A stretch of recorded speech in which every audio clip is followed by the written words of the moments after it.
inshuti ya bose yo ni inshuti yawe. Ngiriye neza amakoraniro ariko uyu munsi ntarayabona.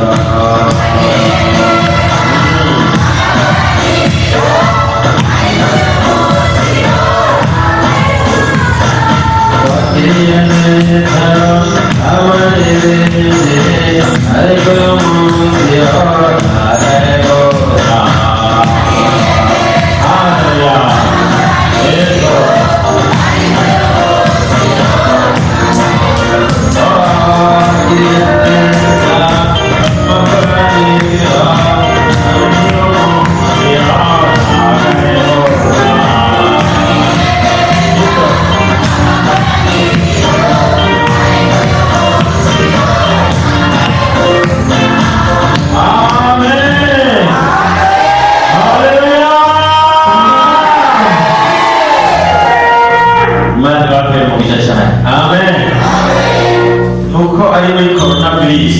Naikorera kuri umwe nkabanza namugumbira nkaja namuterwa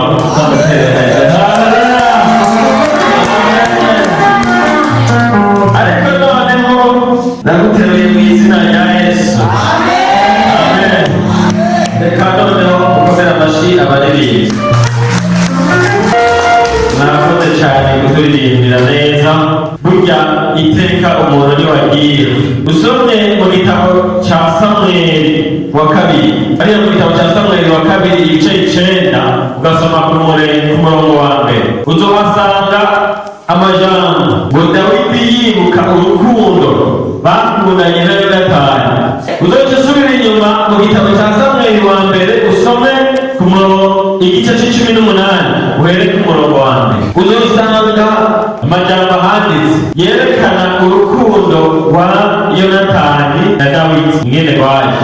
Uwo munsi ngo Dawidi yariko arayaga n'umwami ariwe se wa Yonatani, ngo Yonatani nawe yari yicaye ahantu ariko araraba gutya, ngo uko Dawidi yaganira na se ngo niko umutima wa Yonatani winjira mu wa Dawidi. Noneho ngo baca barakundana, ngo Yonatani yumva akunda Dawidi mu rukundo, ngo amukunda nk'uko yikunda. Ngo bukeye acangwa aramunyegera aramubwira ati ndavye urukundo nagukunze, ukuntu bariko uraganira na Dawidi nkumva ndagukunze, nkumva urambereye neza. Waca yiya mu rwambaro yari yambaye, ngo iyi mpuzu ndayikugabiye. Haleluya. Nande ariko ntiyanyambitse. Haleluya.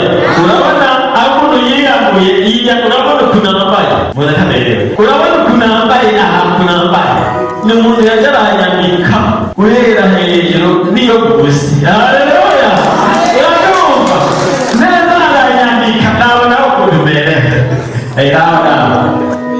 Nawe ubona gute? Ubona gute? Uyu muntu nakunda gatozi, uyu muntu nakunda. Haleluya. Urumva nanjye narabyiyumviriye ndabyiyumvira. Imana ishimwe cyane. Hari ukuntu rero ndabiganiriye uwo wese n'amayaga arakomera kuri iyi mpunzi tuzi. Babyumva n'ahantu nagiye kuzisonesha n'ababyeyi ndetse n'umuntu yabyiguriye barafite kuba ariko ubundi bari kugishakiruze. Haleluya. Urumva rero hari igihe ukora ikintu ukibaza ukoze ikintu gitowe mugabo kigakora ku mutima w'uwagikoreye. Icyo gihe iyo gikoze ku mutima w'uwagikoreye ngo bica bigenda bigaca bikora ku mutima w'Imana. Haleluya. Icyo gihe rero Imana nayo igaca igira icyo ikora. Mubwirire Imana, muyibwirire rimwe muti uwo muntu musubiza aho yakuye.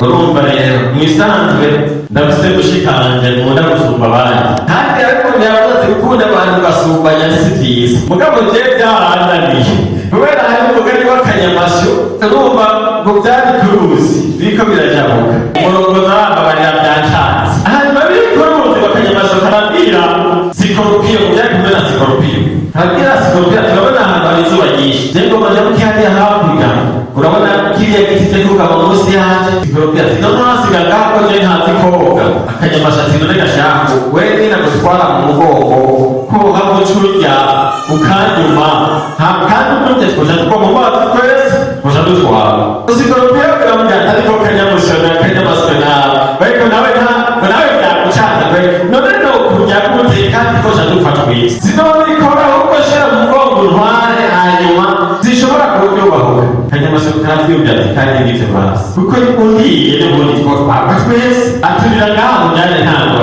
ugaca karurira mu mugongo bwawe baragenda bigeze hagati mu rubuzi zikoropera bakataka mushingame urumva bica bikorokera mu mazi byose bigeze hariya mu mazi biko birasambagirika ukanyamasona arabaza zikoropera tereko mwibariza ikiba atereko mazi ati we tukihakurya twavuganye twavuganye yuko nowega uhakurya kandi tukava mu mazi twese none ariko wabikoreye iki kugira ngo urye kandi uzivuga yuko wabivuganye twavuganye twavuga ati ahubwo kanyamusona bikwiye kumbabarira kubera jewe niyo kamere yanjye n'ukuru mico mbonye cyose nta kirumu none rero bikaze gukunda ko ntakuma urumva rero babarire cyane nanjyeyo kamere yanjye yamaze guhinduka ngo nurumva iyumva sanga iyo wanezereje sanga ntabwo imbuza ariko umuntu yabimbariye niba ndabashaka wowe muyumva kuri umuntu ukunze guca umuvuga nk'ibyo mukundira rero rero muraza murantunga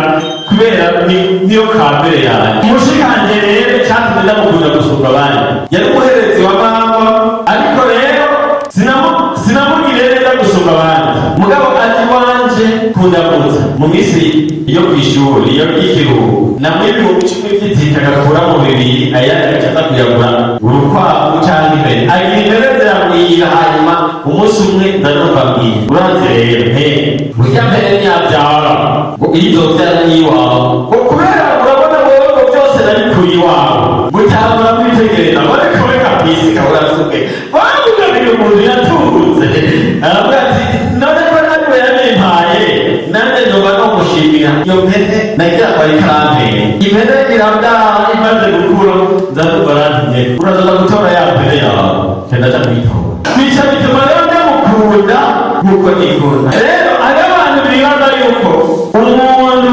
atanga kuko abifise benshi baba bagenda barambwira bamenya ati ninde ntacyo ndakuvuga ariko urumva byaranze jewe nzekaka urumva kasikoropi urumva casaga nabikunze hanyuma nabikunze rero bagacara ijya murewe ngo ngiyorere kuguhanga n'icyiza wamukore hanyuma rero ndataha ndiyumviye ndasanga hari aho nakoreye ibyiza bisumba ibyo namukoreye amen hari aho nakwiye kucobo bagira babo agira pe asigaje nk'iminsi imana ikamukoresha itsinda muntu gutabara ntamukura ku cobo imana ikoresheje ariko ntarabyibuka n'isa sumwe ni benshi hari n'aho nagirira neza kumbe babakanyiba imana ishimwe abo bariho none wumva uyu muntu akwiye ikintu akwiye imana imumuheza umugisha mwinshi cyane haleluya mukomere amashyi imana yacu reka mukomere amashyi ko yarakoze cyane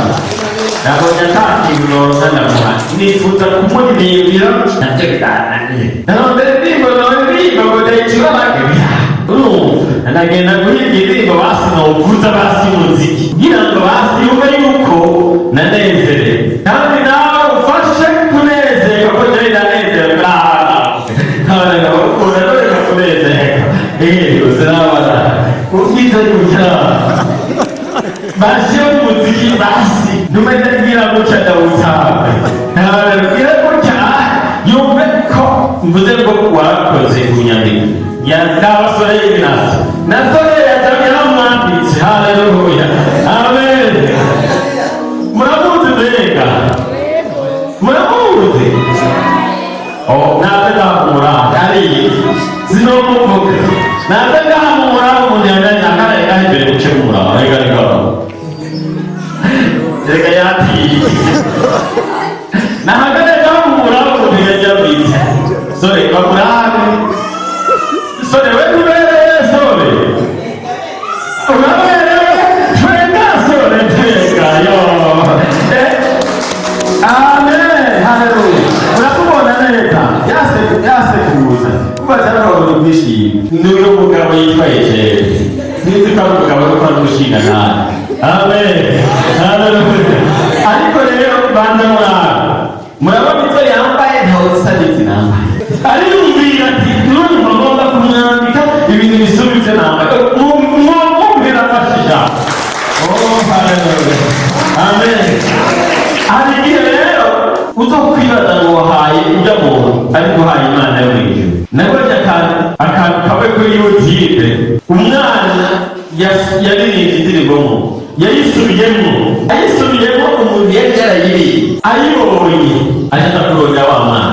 Rero arabamumenyesha ati ndondera ujya mwana yasubiyemo ijya ndirimbo yanjye kuko ati naranezerewe mbonye ujya mwana umuntu yasubiyemo gusa indirimbo naririmbye. Aho rero yaragiye amushingikanya yaba yasubiyemo indirimbo. Wa mwana akamubwira ati umuntu yari yaririmbye indirimbo ati ariko uramuzi ati ntabwo yahise mugana namubonye kuri televiziyo ati azaza gukura bamuhira. Uwo mwana ahubwo bagiye kumutora muhira bamujyaniwe ati yaratumye tumujyaniwe kumuramuza. Murabyumva bamujyanye rero ariko aragenda ngo acaca kw'ibarabara waca yambura ishurwe. Amen. Waca yambura ishurwe acagenda mushiri. Urumva yabantu ajya kumuramutsa wa mwana acamusanganiza ishurwe atenda kuzana ishurwe ko aramukuwe. Uwo mugore yarariza akumvaga hasi ati ndabyo ukunda umwana nkunze bisuzuma abantu bose narimaze kubona. Amen. Nanjye rero nabonye yuko umuntu ankunda, reka noneho bashyiremo umuziki. Amen.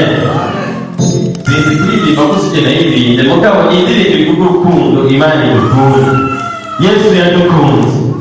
Urwo rukundo rero kugira ngo umuntu arugaragaze akunda mugenzi we. Amen. Haleluya.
umwanzi ancike, ariko mu ngeri mwiza ubwamo bw'umugabo, nzi neza ko watsinze. Naho imvura yagwa nyinshi, inzuzi zigasendera, umukunzi nahisemo ntabwo yamemukira, arankunda ndabizi, ntacyo namuburana, yemwe mfite umukunzi umenyera ubuzima. Naho imvura yagwa nyinshi, inzuzi zigasendera, umukunzi nahisemo ntabwo yamemukira, arankunda ndabizi, ntacyo namuburana, yemwe mfite umukunzi umenyera ubuzima. Nzi ko mfite umukunzi umenyera ubuzima. Duhitemo umukunzi utumenyera ubuzima. Amen. Haleluya. Urumva umuririmbyi yaririmbye ku mukunzi bamukunda gusumba abandi bakunzi bose. Nawe urafise abakunzi, urafise n'abakunda. Umuntu wese aba akeneye gukundwa. Amen. Ariko ikibabaje abantu ntibakeneye gukundana. Amen. Umuntu akeneye gukundwa, ikibabaje we ntakeneye gukunda. Imana ibashane. Ariko wewe ngo yahisemo umukunzi, mu gusozera ati yemwe duhitemo umukunzi atumenyera ubuzima, adukunda gusumba abandi, uwo ni Yesu Mwana w'Imana. Haleluya. Amen. Rero ndamushimiye. Amen. Kandi n'Imana yanjye yarashimye. Amen. Mwakoze kunyihanganira, Imana ibahe. inshuti ya bose yo ni inshuti yawe.